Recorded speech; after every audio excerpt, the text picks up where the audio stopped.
This video is brought to you by Gray Fox Strategic. Use code DA10 for 10% off your next purchase at grayfoxstrategic.ca. This direction, I go in this direction. It doesn't matter. I see him staged in a stack. So we've got crossed arcs our way, not the way, but right now I've got Brian's back covered on the right-hand side.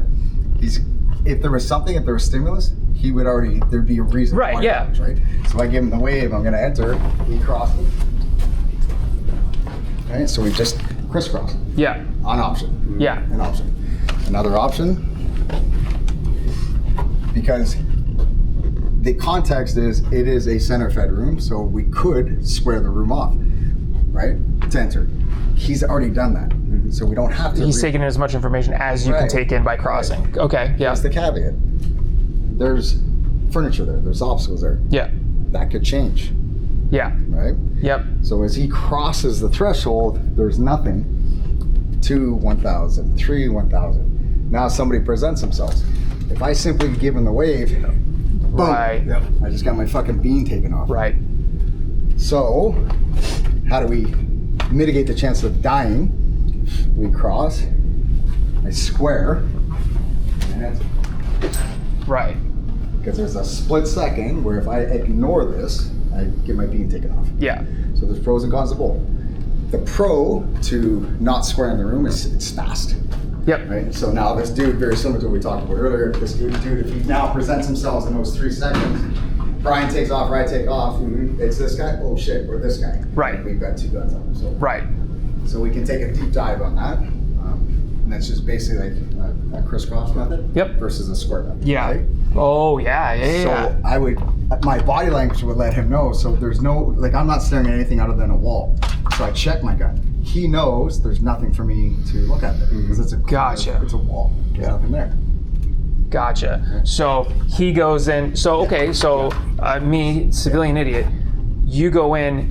Are you going straight in and then you run that wall? He has the option to do that. Okay, so if he goes wall, then you button hook in. That's right. Holy Christ, we can make 8,000 videos. That's what I mean. So what I love about CQB is like, and there's a lot of what ifs, right? But if the man in the middle, or excuse me, up front, is unpredictable, shit falls apart. Right. That's a consistent. If he's predictable, it's smooth as fucking butter. Because let's do that again, Brian. So if Brian decides to run the rabbit, right? I don't fucking know what's in his head, and unless we worked out SOPs. But at this point, he doesn't know it's a corner-fed room. Yep. Right. Yeah. Right?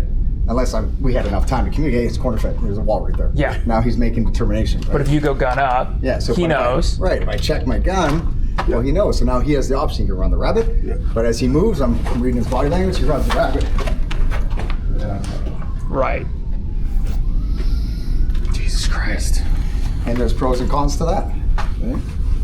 Like speed is the pro. You know, the dude's got to try to hit a moving target. That's the pro. And the con is now the second dude has got to get in a little bit faster. He's got to close the distance. Yeah. Because there's a hole that needs to be covered. I'm on target now, right? Or like target, obstacles, like furniture. Well, and it's funny because even when you're filming, it was like you got a trash bin full of shit right there, heavy shit. It's like you take that corner too fast, your ass over tea kettle. And my periphery is picking all of that stuff up. Yeah. And like the athleticism, some people that do really good in CQB, they're already natural athletes, so they're not worried about their balance. Right. Other guys that don't feel so stable, you'll see it happens a lot. Like even like a long hallway shot, you'll see guys. They get really wide because they want that stability.